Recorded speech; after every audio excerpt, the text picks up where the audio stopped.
चलिए आइए, मैंने काफी लंबी बात कर ली शिवमोगा के हमारे साथियों से। अब दूसरा सवाल जो मुझे मिला है वो फकीरप्पा जिंदे जी का है।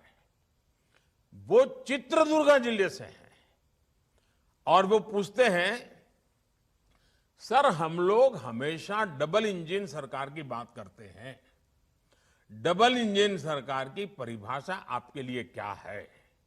डबल इंजन सरकार से कर्नाटका के विकास को क्या लाभ होगा? चलिए, फकीरप्पा जी ने बहुत ही अच्छा सवाल पूछा है। डबल इंजन सरकार के संबंध में पूछा है और उसका सीधा और साधारण मतलब है विकास की डबल रफ्तार। बीते 9 वर्षों का देश का अनुभव रहा है कि जहां जहां बीजेपी की डबल इंजन सरकार है वहां वहां गरीब कल्याण की योजनाएं तेजी से जमीन पर उतरी है। हर घर जल योजना में कर्नाटका देश के अग्रणी राज्यों में है, क्योंकि यहां भी भाजपा सरकार है, वहां भी भाजपा सरकार है। इसलिए संभव हो पा रहा है क्योंकि यहां डबल इंजन सरकार है। आपको मैं बताऊं, जो राज्यों में भाजपा सरकार नहीं है, लोकतंत्र में स्वाभाविक है, लेकिन करते क्या है, केंद्र सरकार की कोई भी योजना उनके यहां सफल ना हो, उनको डर लगता है कि अगर सफल हो गई तो मोदी का जय जयकार हो जाएगा। कुछ लोग तो योजना से जुड़ते ही नहीं है।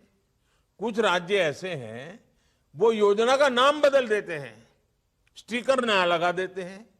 देश में एक बात आप हैरान हो जाएंगे, गरीबों को अनाज देने के लिए one nation one ration card supreme court को हुक्म करना पड़ा।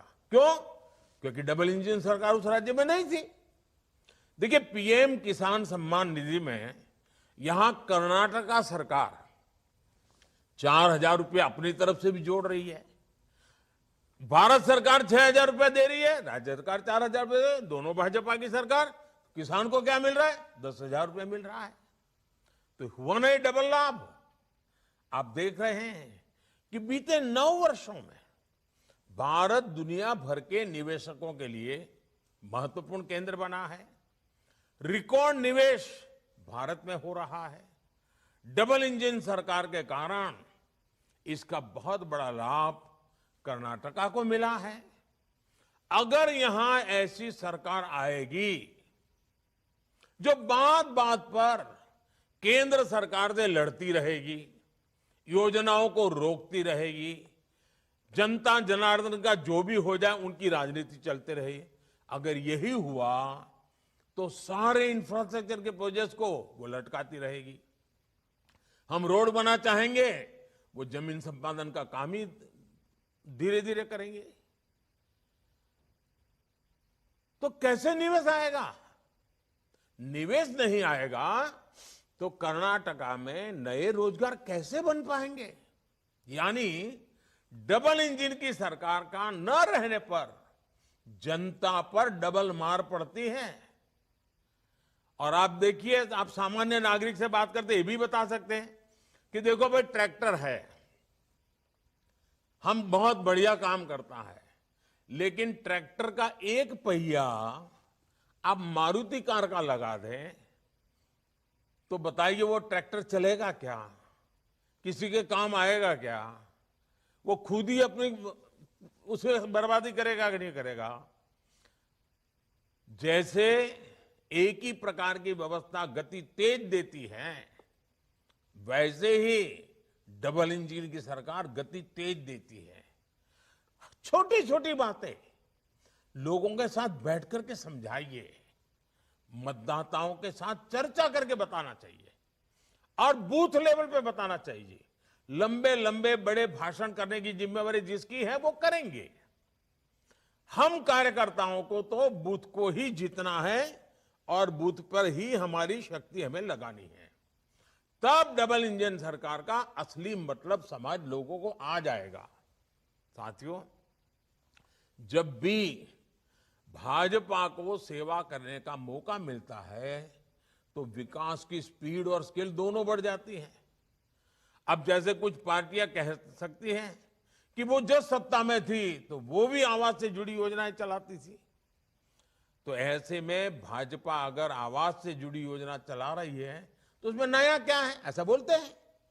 इसका ही उत्तर है स्पीड और स्केल, सोच और अप्रोच। अब मैं आपको बताता हूं कि आवास योजनाओं में हमने क्या बदलाव किए। मैं ये छोटी छोटी बातें इसलिए बताता हूं कि आप कार्यकर्ताओं को मतदाताओं के बीच जाकर के बताने में सुविधा हो जाएगी। 2014 से पहले की योजनाओं में एक घर बनने में 300 दिन लगते थे। अब हमारी योजना में 100 दिन से भी कम समय में घर बन जाते हैं। पहले घर का आकार 20 वर्ग मीटर होता था, अब घर का आकार 25 वर्ग मीटर होता है। पहले की योजना में एक घर को 70-75 हजार रुपए की मदद दी जाती थी। अब यह मदद 1,30,000 रुपए यानी करीब करीब डबल कर दी गई है। इससे भी बड़ी बात यह है कि ये पैसे अब सीधे लाभार्थी के बैंक अकाउंट में भेजे जाते हैं। कोई बिचौलिया नहीं, कोई कट की कंपनी नहीं। पहले की आवास योजना में लाभार्थी की पसंद का बिल्कुल ध्यान नहीं दिया जाता था। हमारी सरकार की आवास योजना में घर उसमें रहने वाले परिवार की पसंद के हिसाब से बनता है। पहले की आवास योजना में 4 दीवारें खड़ी करके घर देने का दावा किया जाता था। आज घर, बिजली, नल से जल, टॉयलेट, एलपीजी कनेक्शन जैसी अनेक योजनाओं को साथ साथ दिया जाता है। मैं आपको स्पीड और स्केल का एक और उदाहरण देता हूं। देश में देखिए हेल्थ कितना महत्वपूर्ण विषय है, आरोग्य कितना महत्वपूर्ण है, लेकिन कैसे हाल रहा। देश में पहला एम्स 1956 में शुरू हुआ। कांग्रेस ने उसका भरपूर श्रेय लिया, ढोल बजाते रहे बस। लेकिन दूसरा एम्स कब शुरू हुआ? पहला तो 56 में बना, दूसरा कब शुरू हुआ इसके बारे में कांग्रेस कुछ नहीं बोलती है, मुंह पे ताला लग जाता है। आपको जानकर के हैरानी होगी, दूसरा एम्स बनने में करीब करीब 50-60 साल लग गए। वर्ष 2003 में जब अटल जी की सरकार आई तो उन्होंने और ज्यादा एम्स बनाने के बारे में योजना बनाई। ये योजना स्वास्थ्य सेवाओं और मेडिकल शिक्षा में क्षेत्रीय असंतुलन को दूर करने के लिए बनाई। इस योजना को भी यूपीए सरकार ने ठंडे बस्ते में डाल दिया।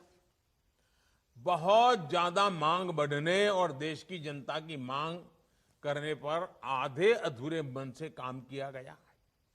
किसी तरह 2014 तक देश में एम्स की संख्या बढ़कर के 7 पहुंची। याद रखो,